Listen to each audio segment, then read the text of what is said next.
Welcome to the Good Faith Podcast. I'm your host, Curtis Chang, and the Good Faith Podcast is a production of Redeeming Babel, and it's where friends who follow Jesus help each other make sense of the world.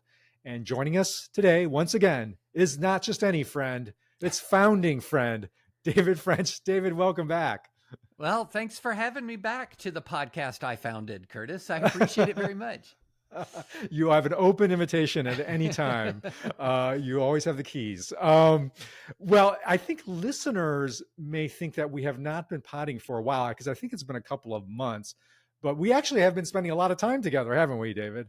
Yeah. We've been filming the After Party Project in Nashville with Russell Moore, and we've been doing some of the wrap up filming We're done. Everything's in the can. It's going to post-production. Yeah. No, so we're very excited. We are in the middle of we're not in the middle, we're at the end. We're at the end. We're the end of the filming, yes. End of the filming and beginning of the editing. That's right. So stay tuned for that. We will have a lot more to say about that in the coming months. Just as a reminder, we are going to be piloting the After Party in Ohio at the tail end of 2023, and then really preparing for a national launch in 2024 with a lot of exciting plans brewing around that, not even just around the course, but other materials. So stay tuned for that. But that's what we're going to talk about today. Today, I want to ask the question, David, that has been coming up a lot in my conversations with people, I think especially as they contemplate another chaotic election year in 2024. And I think I would sum up the feelings that's sort of in the air with this question, which is, when will things return to normal? When will things return to normal? There is this urge and desire, it seems like, for people like, I'm tired of this tumult. I'm tired of this instability. I want things to go back to before, whenever we date the start of this current sense of disruption. I want to go back to before this started. David, do you sense that question in the air in your circles and in how you read the signs of the time? Oh, yeah. I think there's this longing for not the past, the recent past, for what a lot of people perceive to be the recent past. Now, if you're a mid-20 something, it probably doesn't feel like, this is your reality. You don't have a past that is front of mind about American politics and culture that's really anything different from what we've been experiencing these last 8, almost 9 years. Yeah. But yeah, there's an absolute longing for this recent past. And it really is, I think that there was a lot of hope that there would be a return to normalcy in 2020. Doesn't feel like there's been a return to normalcy. Now I actually get a question more often, which is just something like, is this just the way things are now? Yeah. Is a question I'm getting. I want to ask you for yourself, has this question been something that has circulated in you over the last 8, 9 years yourself? This desire for, when we'll get things returned back to normal? Oh, early on in this process, yeah. And until I was Lucy with the football, I was Charlie Brown, and sort of our political culture was Lucy with the football. Yeah. Enough times, and you're like, nope, I'll believe things are quote unquote normal when I see it. Or even more disturbing, maybe I'm pondering that this is the normal. This is the new normal. And that maybe what I saw as normal was in fact an aberration. I've thought a lot about that in the context of my conservatism. In other words, my conservative political ideology. I have thought long and hard that, wait a minute, the conservatism I grew up with might have been the aberration. And that the sort of the modern American right that they're experiencing right now is a return to a norm that existed, but for a very short and defined period of time in American history. And that's one thing that I've been kind of turning over in my mind quite a bit. Well, give us some snippets of that turning over. Like how much do you think that's true? Do you think that actually, the Reagan years that I think you would sort of point to as the glory years of classic conservatism was actually the aberration? Yeah, so this is I've been really influenced by a book, an excellent book. So here's my book recommendation. If you are a listener and you have real interest in sort of the intellectual and political history of the American right, I can strongly recommend a book called The Right: The 100-Year War for American Conservatism by Matthew Continetti. It's really good, and so it sort of takes as the title says, a 100-year-long look at the right. And what you see when you read that book is that, really beginning with Goldwater to a degree, mainly ideologically, but then moving to Reagan with both the combination of ideology and disposition and temperament, Mm, was the creation of something different. That was very different from Nixon, the yeah. previous Republican president. And again, in the disposition and temperament, it was very different from Goldwater, the Republican nominee before that.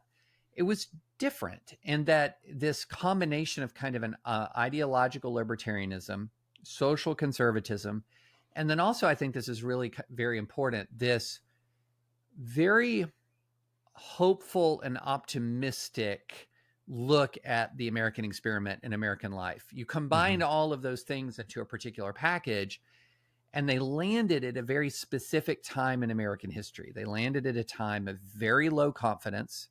They've landed at a time of very high alarm about the future of the United States. And so that's what I grew up in. And one of the interesting things about that was my experience of this time. Now, I'm going to emphasize my experience, because other people experience this differently, but my experience of this time was of a movement alive with ideas. And I'll just Yeah. give you an anecdote that illustrates this. When I was in law school, Jack Kemp came to speak to us, to Mhm. our a conservative group at the law school, and he spoke to us about enterprise zones, his effort to bring economic revitalization to America's inner cities, his effort to expand the Republican tent to include more Black voters. And he literally stayed, Curtis, and talked to our little group for 3 hours, Yeah. just talking about ideas and thoughts. And I felt like I was at the beginning of something special, if that makes sense. Then Yeah. when the Berlin, and during that time, the Berlin Wall falls during my sophomore year in college. Then the Soviet Union collapses not long after that. And the world kind of felt like not just alive with possibility, but you felt like you were part of a movement that had really accomplished something concretely good.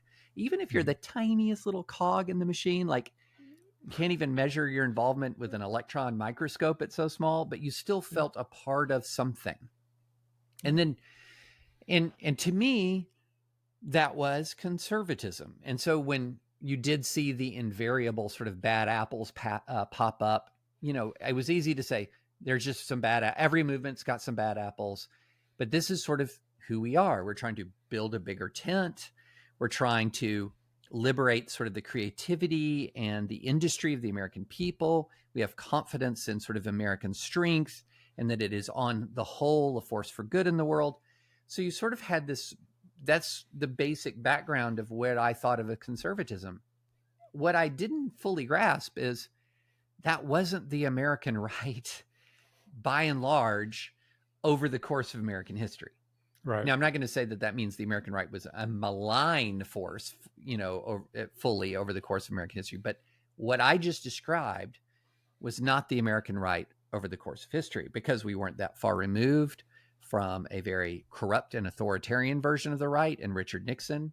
We're not that far removed from a very paranoid and authoritarian version of the right in McCarthy.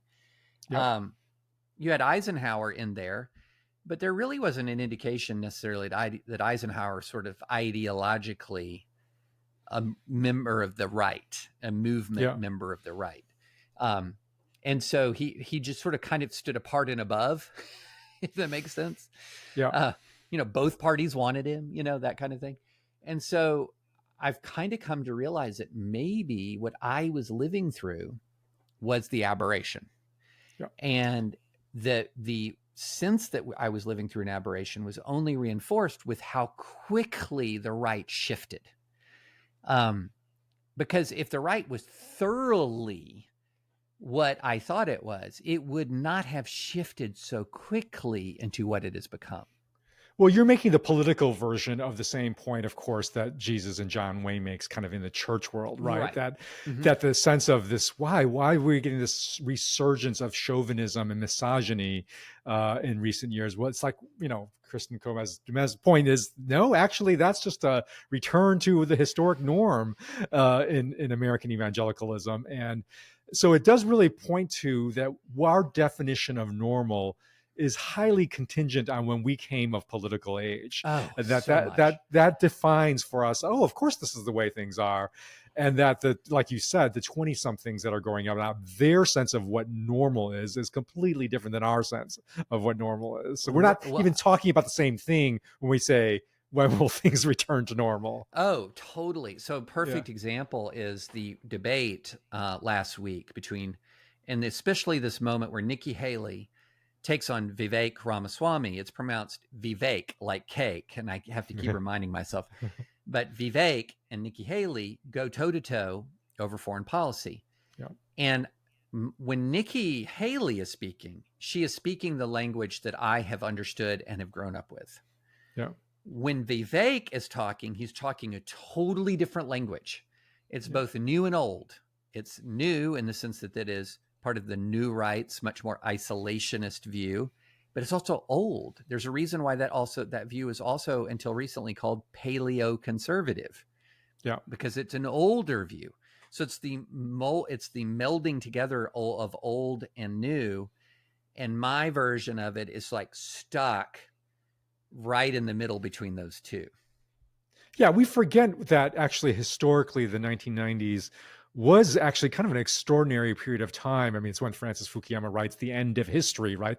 The sense that we've reached some culminating point in ideology that ends actually ideological division. And it turns out, boy, that was just a blip on this, or potentially it was just a blip when actually the ideological conflicts that feel so extreme right now may actually have been more the norm in our political history. Well, yeah, and I think his books is often misunderstood. I mean, he was talking about the triumph of the liberal democracy model, but also, especially towards the end of the book, he really talks about what happens when liberal democracies triumph. Yeah. Well, they'll also fall in on themselves. Yeah, he does warn that. Yeah. And so, we're kind of watching that unfold in real time. And, it is interesting. Let's move to sort of the Christian version of this. What's really interesting to me is, again, I come of age in an evangelical conservative movement that was very much Reagan-esque kind of in its political view, but also had a very different emphasis on race than it does now. So again, go back to Jack Kemp and others, and others like that. There was a real move. Now, it wasn't dominant, but it was like I don't know anything about music, a minor chord, not the major chord, but a minor chord. Sure, why not?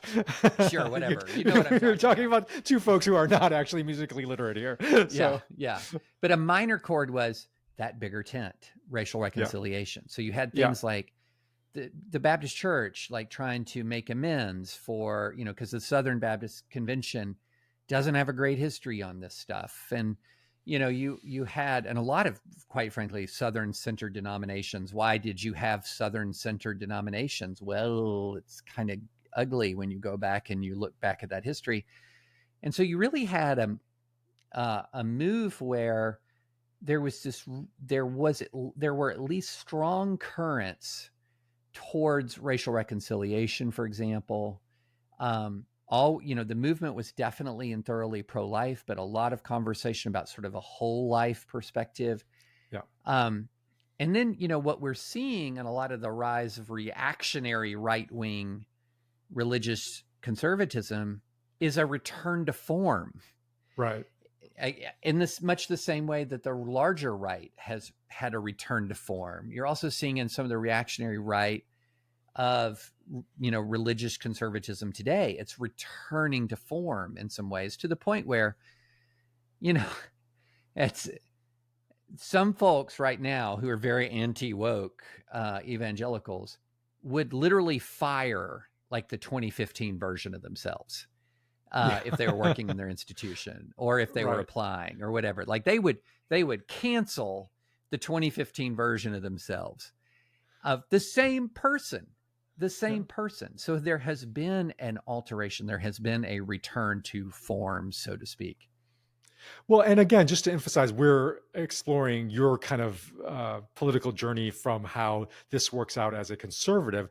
I think a liberal Democrat could have, who's 50, 60 years old, could tell the same version of this story, where they would look at the Democratic Party today and say, like, this is not the Democratic Party that I grew up. I've had many conversations with, sort of longtime Democrats are like, I don't feel at home myself in my own party, that it's been hijacked by its version of the extremists, and that old version of, or what's in their mind, the old version of the Democratic Party that is about economic advancement, the working class, has been, hijacked by all of this woke signaling. And so no matter what political stripe you are, we are all subject to this sense of like, this is not normal, and that we sort of need to ask, wait a minute, my normal is a slice of history. Yeah. I'm glad you brought that up, because, there have been situations where, for example, the left of the Democratic Party has kind of seized control of the party and pulled it away from the American mainstream in a pretty strong way. A great example of that is 1972 in McGovern and Nixon. Yeah. So here you have an older right, this law and order right. And then you have McGovern, who was really, kind of an avatar of this new and emerging left movement. Anti-war movement, the civil rights movement, all those streams. Yeah. And so, he wasn't Hubert Humphrey, right? He was something very different. And the parties go through these things. Now, the Democrats, it's really interesting. They're just a bigger party and a bigger coalition than the Republicans. And so they have these cross currents that are fascinating, in the sense that the Democrats have white progressives, and the Democrats are moving in one direction. And the more diverse communities in the Democratic Party are either not moving at the same pace as white Democrats, or maybe even moving in a different direction. Yeah. Latinos especially would be a huge example of that, right? Yeah. Yeah, and to a lesser extent to black men, for example. Black women are a foundational voting bloc of the Democratic Party. Black men are more divided politically. And you're seeing that also with Hispanic men as well, as you're seeing them a little bit divergent from their traditional political coalition. And the statistics are actually quite startling. If you look at the divisions in the Democratic Party. So white progressives are far more secular than white Republicans, far more. But black Democrats are every bit as religious as evangelical Republicans. Yeah. So you have this really big gap in the Democratic Party between its secular and its religious members that you don't have as much in the Republican Party. They're kind of apples and oranges in an interesting way, is sort of the way their own internal coalitions work. But it is absolutely true that both of them are vulnerable to capture from the extremes.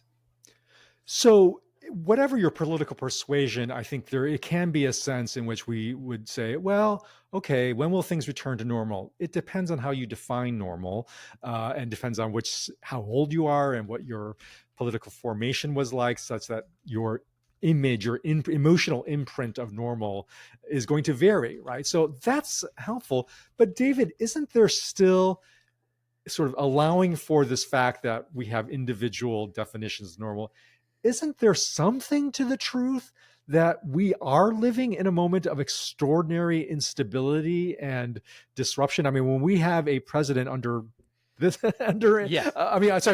presidential candidate under indictment at this level, like that's That's unusual. An insurrection, that's not just a generational sort of blip. That's something that historically feels like a huge aberration, right? Yeah. So to me, the question is, okay, some aspects of it are actually, some aspects of the time that we're living in are a return to prior form, but some aspects are entirely different.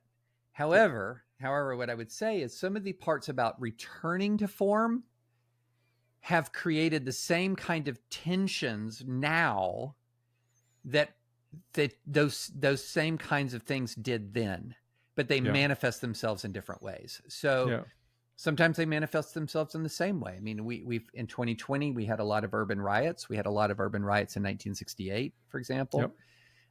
In 2020 we had, or January of 2021, we had the election overturning effort and the insurrection. But if you look back to like the election of 1876, how scary that got, we don't even need to spend much time on the election of 1860. Like, we know what happened there. Before then we had, if you go back and look at, say, the election of 1800 and how tense things could be in times of extreme polarization. So extreme polarization has occurred in our past, and it always has destructive effect. It's just the way in which it's destructive changes and morphs over time. So 1860, it launched a civil war. 1876, it ended Reconstruction and unleashed, Jim Crow.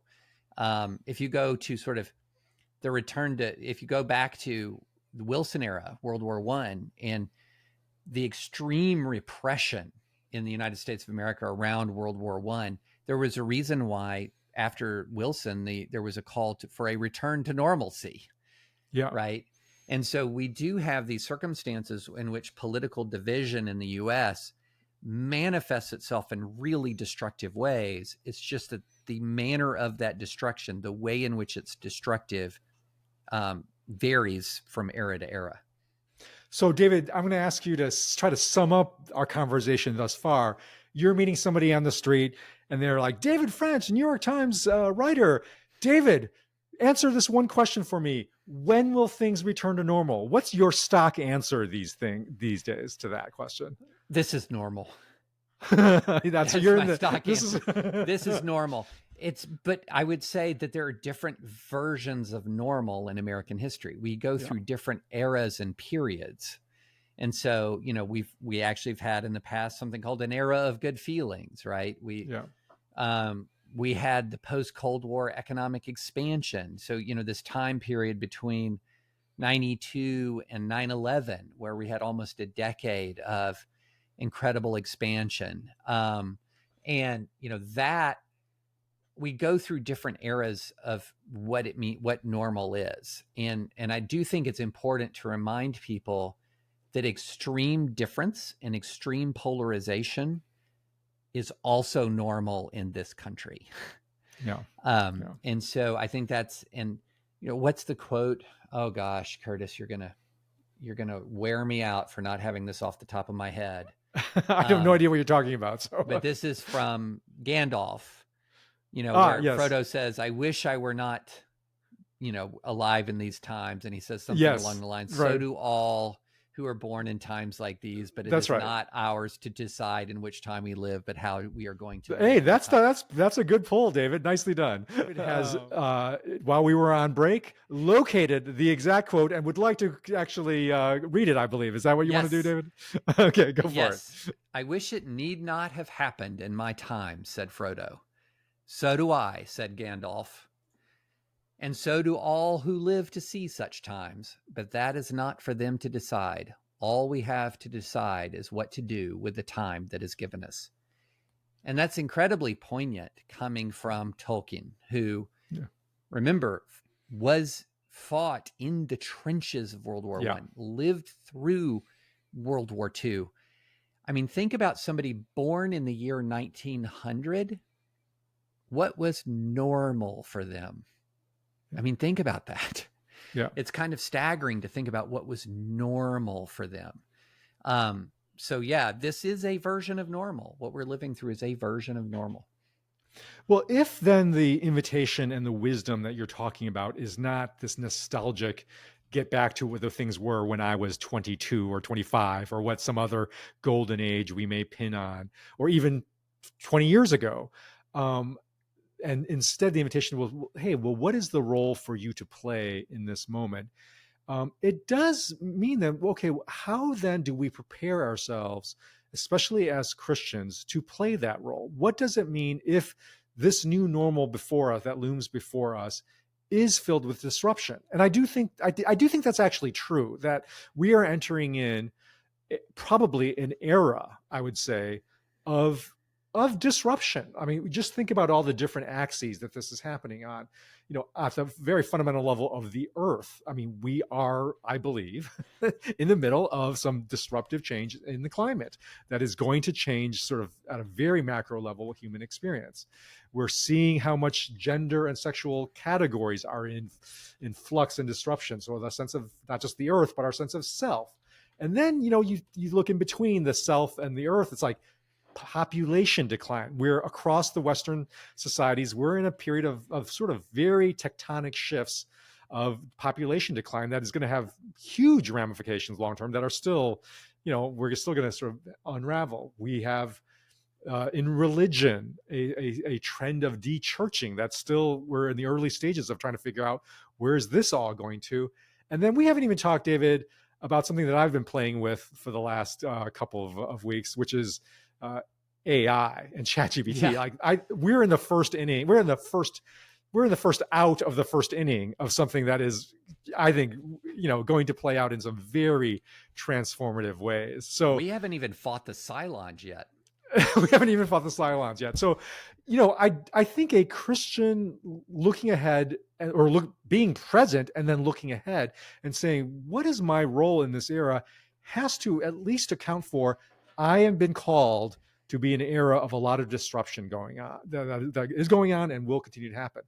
What then, David, do you think are the implications of that for how we think about our own calling, our own spiritual formation, our own decisions that we make about life? Like, what trying to unpack that. Yeah, boy, that's a big question. I like what my former pastor said. He said, one of our callings as a Christian is to day by day fight the effects of the fall.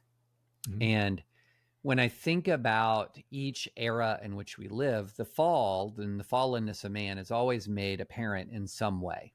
But I do think in different eras, the way that fallenness, the way in which it manifests itself, is dominant differently in different times. Mm-hmm. So I think a big part of what it means to be a Christian was sort of discerning the times. Mm-hmm. What are the ways in which sort of the darkness is manifesting itself? So for example, right now, one of the ways that the darkness is manifesting itself is in extreme hatred and animosity. There are other times where the darkness manifests itself in apathy. And so you're or libertinism or something like that. Right. Yeah. Like so when the darkness is manifesting in apathy, you can sometimes the dominant way in which you're going to approach it is urging action, right? Yeah. But if the darkness is manifesting itself in hatred, mm-hmm. then that's a different response, a different kind of calling to deal with that. And so I think one of the things that we have to unpack in this moment is that one of the ways the fall is manifesting itself in a dominant way in our current society is through this mutual hatred and animosity and division. And so how are you light and salt in a nation dominated by animosity and division? The answer is not by crushing your enemies. That is not the answer in a moment in a moment like this moment. And I think of there would be no better time for a Christian community to really absorb the words, of loving your enemies, of praying for those who persecute you. You can be blazingly countercultural by adopting that mindset at this moment. Yeah, I like that a lot, David, this idea of discerning the sign of the times through the fallenness of the times, and then what is the redemptive edge of the gospel that cuts against that. I think that's really lovely. I also think that it's an invitation for Christians to actually discern, out of all the disruptions that are happening, what kind of resonates with you as, oh, I want to play in that space. I feel called in that particular space. Like whether it is, you are a lover of nature, and so the disruption of climate change calls to you, or, you're a tech person, and so the disruption of AI may be calling to you. But that as Christians, the invitation is lean into actually that particular form of disruption that God has wired you to actually be salt and light for, and really lean into that. Right. Right. And, and look, I don't think it's the kind of situation where we're all reacting as a monolith, right? I mean, Right. the fact that there might be, again, let me go back to my completely ignorant music analogy. The fact that there might be a major chord in the times does not mean that there also aren't minor chords that you need to do something about. So, for example, the overriding imperative of dealing with the Nazi and Imperial Japanese threat did not mean that American Christians shouldn't have also been caring for their brothers and sisters who were being sent to internment camps in the United States of America, or continuing to fight for racial justice in the American South, for example. Those were still vitally important callings. They might not have been the dominant calling of the time because of the incredible threat and genocidal threat of Nazi Germany and Imperial Japan, but still, that was absolutely time well spent for the kingdom, for example. So there can be a big theme of the times and other themes. So let's take Ukraine, for example. If you're a young man of fighting age in the country of Ukraine, in all likelihood, your great calling of your life is to grab a rifle and stand a post at the line of, at the zero line. That's going to be where hundreds of thousands, if not more than 1 million young men and women are going to find their ultimate purpose in this moment. Doesn't mean that's the only thing to do in this country of Ukraine, right? Yeah. And kids still need to be raised. They still need to be taught. Yes. They still need to be, There's still corruption to be rooted out in the government. Right. There's still there's so many things that go into creating a functioning country, even in a time of ultimate crisis. But for me, I feel like one of my central callings at this point in time is responding to that hatred and animosity and division. It's a common theme in my writing. I also weave into another longtime calling that I felt, which is defending American civil liberties and sort of the American constitutional order. I think that's also folded into this combating hatred and division, because I don't think we can have a constitutional order over the long term if we keep hating each other so darn much. And so that's a big part of what I see as my calling right now at this point in American history. I like that example, David, because there is this, I think, spiritual practice for a Christian in the middle of, sort of disruptive times, where you are reading the signs of the times and reading the signs of where the fallenness is hitting, and you are discerning, okay, where does the gospel sort of redeem this? But then there's this personal aspect that we were just talking about, is like, what of my past has God done, is God using to prepare me for this moment? That actually, the question of when will things return to normal is the wrong question. It's, how can I return to what God has done in my past to prepare me to actually contribute to his kingdom in the moment, in this moment, in the future? That is a retrieval of there is a retrieval of our past that needs to happen to make sense of, how God has prepared us to meet the challenges of this moment. So you expressed your version of, political, both the combination of civil liberty and political animosity that you've written about. Like, for me, how I've made sense of this increasingly is that I've had these 3 career arcs. So, my first career arc was in ministry, fully in the life of the church, and campus ministry first, and then in church ministry. My second career arc was this big shift into the world of secular institutions as a consultant, running a consulting firm. And I've increasingly discerning, as I do this retrieval of my past and try to make sense of the pieces of my past, that what God, perhaps as best as we can discern these things, is doing now is bring those two together precisely because the church is so at odds with the world of secular institutions and the wider world, and its way of engaging with the wider world is so dysfunctional and unhealthy that perhaps my role really is to be as somebody who can speak the language, understand both sides of this. So Right. that's my particular version, but I think all of us it would behoove all of us to do a little bit of mining of our past to say, well, what's there that God is actually recrafting to forge into his instrument for the challenges of today.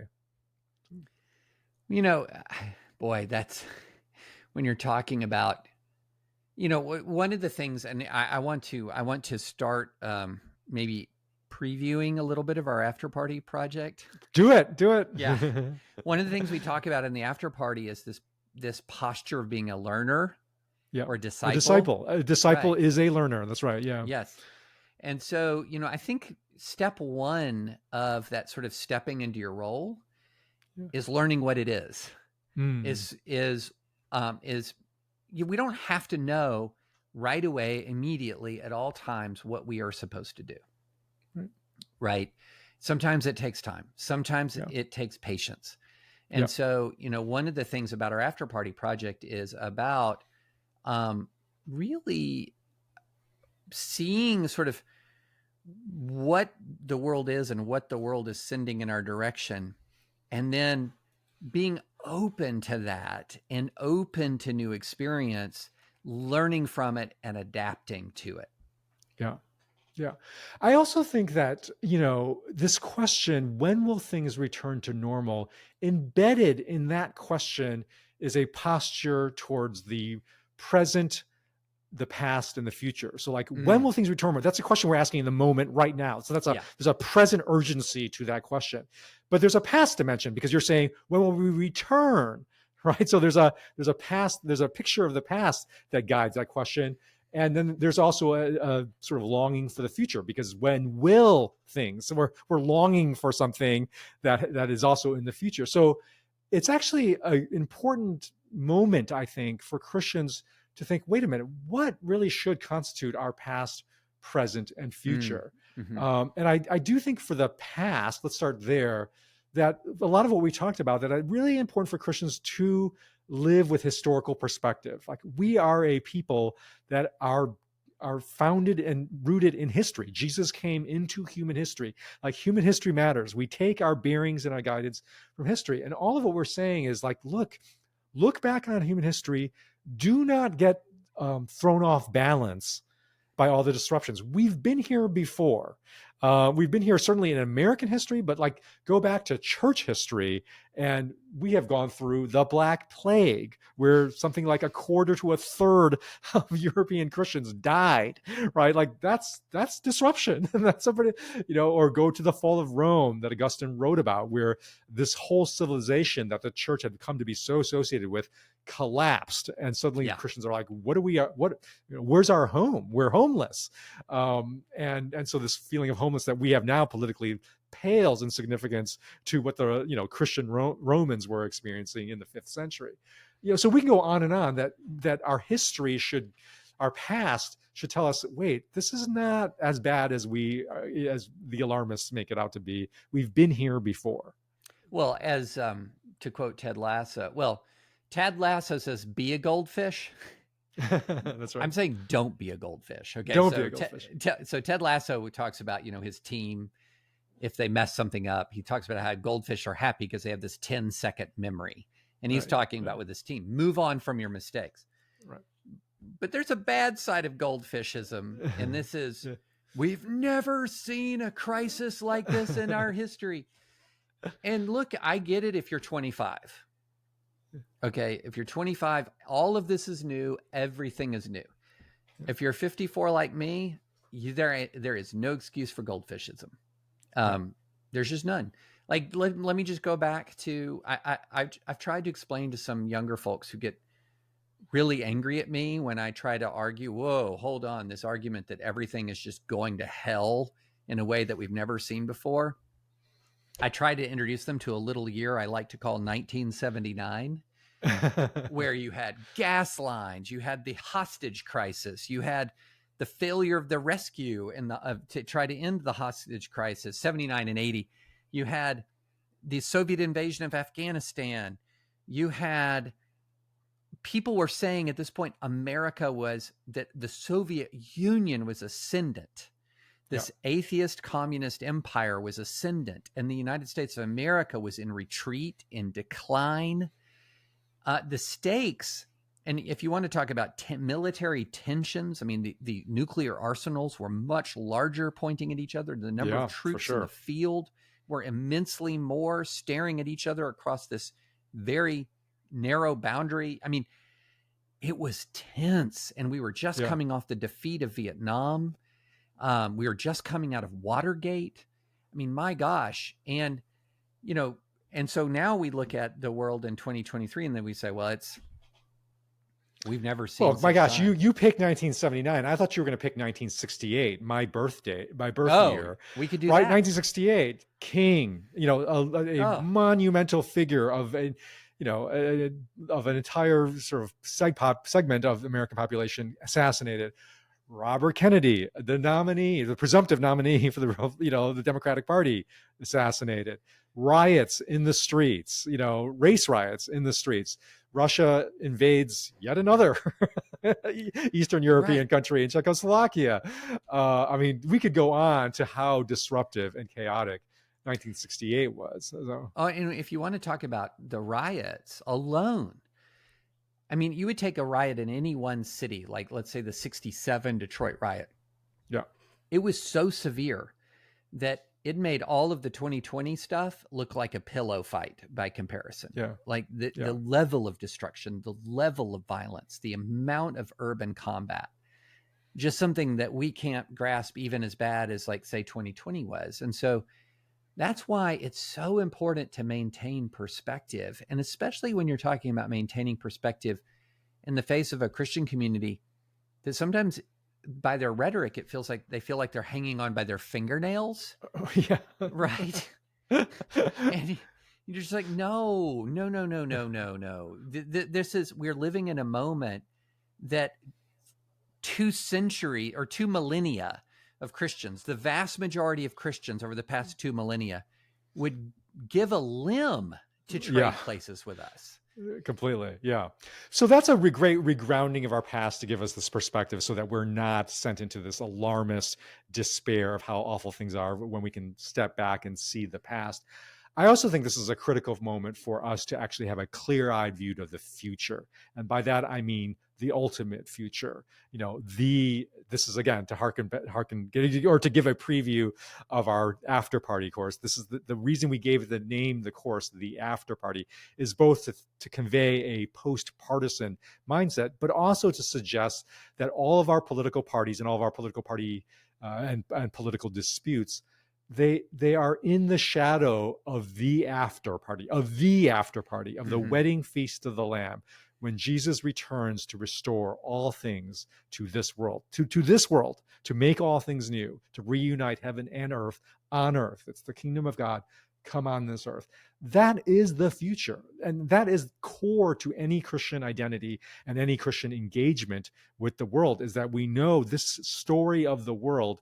Even if we say this is an extraordinarily disruptive chapter, this is not the final chapter. The final chapter ends in a conclusion that is a good conclusion, a great conclusion. It's good news. And so, we don't know when we don't know when we'll turn the page and say, we've arrived at that final chapter. But we know as we keep turning the calendar of each year, we're getting closer. We're getting closer to that final destination. And therefore, that should actually fill us with a sense of hope and deep, genuine optimism, not Pollyannish, everything's okay now, but deep optimism of the ultimate end of where all this is going. And it gives us some guidance, because it tells us then where to tilt our efforts. We should be tilting our efforts towards trying to make things point so that it seems like it's pointing as signposts more clearly to Jesus's wedding feast of the Lamb. Yeah, absolutely. I love that as the summary of the after party concept, the after party project. Yeah, absolutely. And it also gives, I think, an extra sense of weight to David, what you were talking about, your calling of actually being a voice and a force for reconciliation in a moment of extreme hatred and divide. Yep. Because that is the essence of the after party. That is the essence of the wedding feast of the Lamb. It's a grand reunion of heaven and earth, of all that has been divided. It is, as Colossians says, the reconciliation of all things. So this is the moment for us to be creating like even little small signposts that point to, hey, reconciliation is the ultimate future. It's the ultimate reality. Well, and one last thing I'll say on this point is that there is a way in which I think we can look at being followers of Jesus in a trying time as a blessing, as an opportunity. Yeah. That what's the old saying? May you be blessed, or is it cursed to live in interesting times? Right. There's both elements Yes. there. Yeah. There's both elements. And it's in darkness when the light can shine most radiantly. And I think that we need to look at this darkness as that opportunity to bring a radiant light. I want to draw this conversation out to a little more personal note, even, David, because you just recently wrote a beautiful piece in your New York Times column about a recent period in your family's life when you experienced extreme disruption, which, in fact, all American families experienced extreme disruption. It was COVID and all of what that, all of how that changed things for your family. And so that could be a moment where you're like, oh, we just want to get past this moment of disruption and get back to what life was like before COVID. But your family story actually took a little bit of a different turn than just like a hurry back to what previous norms were like. So tell that story for those who haven't read that particular column. And I highly encourage folks to read that piece. So with us, we were as we cycled out of COVID and as we were starting to cycle out of COVID and as schools reopened again, colleges reopened again, we were back into what I would call mostly empty nest. So I have 3 kids, 2 were gone and away, 1 married and pregnant. And we had our youngest, home in middle school. And so we had already said goodbye to our son. We had said goodbye to our daughter at college. She had gotten married. They had an apartment and a life in Knoxville, Tennessee.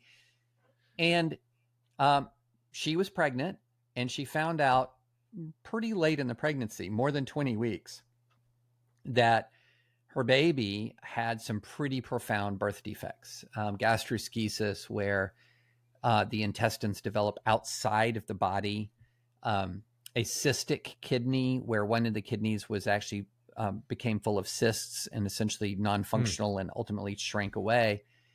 And then very, very, very low birth weight anticipated. And so all of these 3 things. I remember at that moment when I was hearing about this, like we all thought, oh my gosh, this is going to be this is going to be a disaster. We were praying, but it was dire. It was dire. Yeah, very dire, very dire. Yeah. And so Camille and Jarrett come back home, to where Vanderbilt Children's Hospital is here, to see if a miracle could happen. And if Lila, could make it through this incredible, make it through these really serious birth defects. And so we did this total reset, which was, okay, we're mostly empty nest with, 1 kid left at home, who's, by the way, getting older. So she's more independent and out there, doing her own thing. And then all of a sudden here comes Camille and Jarrett with a baby on the way that may require massive and will require, no question, even if she lives, will require massive amounts of medical care. So it's a huge change. And it turned into one of the greatest periods of our lives, because for most of the next 2.5 years, Camille and Jarrett were here with us, with Lila, who through really just unbelievable medical intervention, it just, it's hard to even describe how remarkable the medical treatment was that she received. So we went from, hey, we're a classic quasi-empty nester family, to No, we're old school, multiple generations under one roof. Yeah. And by this summer, we had 8 people in the house between Camille and Jarrett and Lila and the newest grandbaby, Ezra. And then my son home from the summer from college. And then Naomi's still with us. So we went from this to an 8-person household of pure, joyful, mostly joyful chaos. I've been there with babies crawling through the kitchen and another teenager coming through needing this. It is joyful chaos is a good picture for the French household. At that, yes, yeah, joyful chaos with occasional frustrations related to said chaos. But yeah, it was wonderful. It was wonderful, this time period, to such an extent that when it ended and Camille and Jared and Lila and Ezra headed up to Chicago to start their new life as University of Chicago law students, it was devastating. Like it was. Yeah, you guys were bereft. We were bereft, like at a level beyond when we said goodbye for college. Yeah. Because we were not saying goodbye. Here we were saying goodbye, not just to our kid and her husband, but 2 grandbabies who'd been with us every step of the way. And wow, Curtis, that's a gut punch moment, but it doesn't diminish the fact that every second that we had, and as that multi-generational household, was just a gift. It was an unexpected gift. Yeah. Well, I love that, reading that story, partly because I lived through it as a friend anyways, popping in occasionally and just, seeing it and seeing how beautiful it was. But I think it's really a parable. It's not a model. I'm not saying I don't. You didn't write that article to say everybody should all live in multi-generational, households or anything like that. It's not so much the model, but it's a parable because, and to me at least, I read it, and I read your story as a parable of that question answer: when will things return to normal? That actually, when our normal has been disrupted, in your case, by both a combination of COVID and this troubled pregnancy. And your lives are sort of thrown up in the air like that. Again, rather than that, like, oh, let me get back to what it was like before all this disruption. Mm-hmm. How do I go through disruption believing there's an opportunity for something new here, a new normal, or a new thing to break into your life, which is this sort of, beautiful experience for you guys of what life together could be like. And I think that for all of us, we have that opportunity in a moment, in our own little versions of the disruption that's hitting our lives, in our own little versions of this longing, oh, when will we get back to normal for my own life? That rather than just sort of longing nostalgically for that is can we lean into this chaos? Can we actually lean into it with as a disciple, as a learner, with curiosity for what God could actually bring anew, and that could actually be the very moment in our lives where we are kind of opened up to a way of living and a way of being with ourselves and especially with others that just can only come about because things have been thrown completely up in the air, and a new way of being has to be created out of it. Yeah, I that's exactly right. And I think even, moving from the family situation, which these, as I wrote in the first sentence of the piece, sometimes terrible tidings can be a prelude to great joy. And that's the story of that moment in that chapter in our lives. But also, if you go back to sort of the darkness of the present political moment, if you asked me, would you want to go back to 2014? And part of me would say strongly no. Okay. I feel like I've grown as a person since 2014. I don't want to be the person I was in 2014. Yeah. As blind, quite frankly, as I was to some things.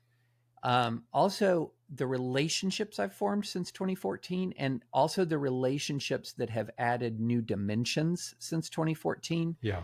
So I have new friends, and many of my old friends are better friends, if that makes sense, because we're going through a fire, a trial together.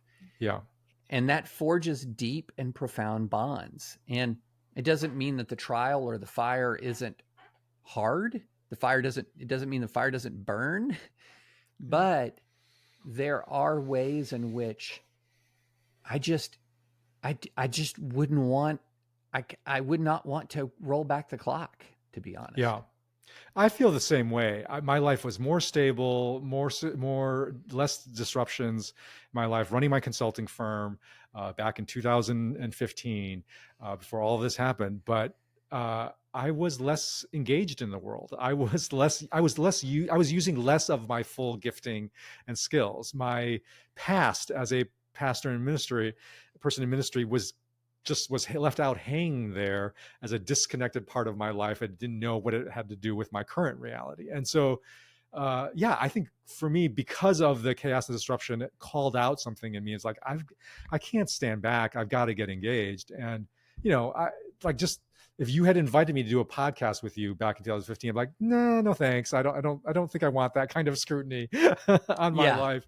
But because we are living in the moment that we do now, and we all have to choose, what is the calling for us, then I heard that invitation in a really different way. And I've loved it. It's opened up so many things, both in partnership with you, partnership with Russell on the After Party Project, with so many folks that have come into the Redeeming Babel work with me. My life is so much richer now than it was when I was just living a very comfortable, stable life as a runner of a consulting firm. So, for me, as much as I like to pride myself on being a well-informed person and all of this, I look back at my 2014 existence, and there's that phrase, ignorance is bliss. Yeah. A lot of my bliss was due to ignorance. Okay. I thought the world was one thing when it was another. I thought that the evangelical community was one thing when it was another. Like, I had a lot of thoughts about the world that didn't match reality. And that sounds like a weird thing to say for somebody who 10 years ago was, in my early 40s. But look, 10 years ago, if you literally rewind the clock to 10 years ago, just to take an example, I was just learning of things like the existence of the Tulsa race massacre, or the Wilmington race riots, or which sounds wild, but I would ask a lot of our older listeners, when was the first time you heard of the Tulsa race massacre? At one point in your life, and so there are a lot of things that, where, for lack of a better term, the scales fell from my eyes. And once that happens, there's no going back. You don't want to put the scales back on. Yeah. You just have David, to deal with what you see. This has been a great conversation. I think we're saying the question, when will things return to normal, is the wrong question. The question is, what is our calling in this new normal, in this new moment that God's calling us to? And may we all be asking that. So we can't promise that normal will be returning, but we can promise good faith will be returning next week when we once again gather around the campfire.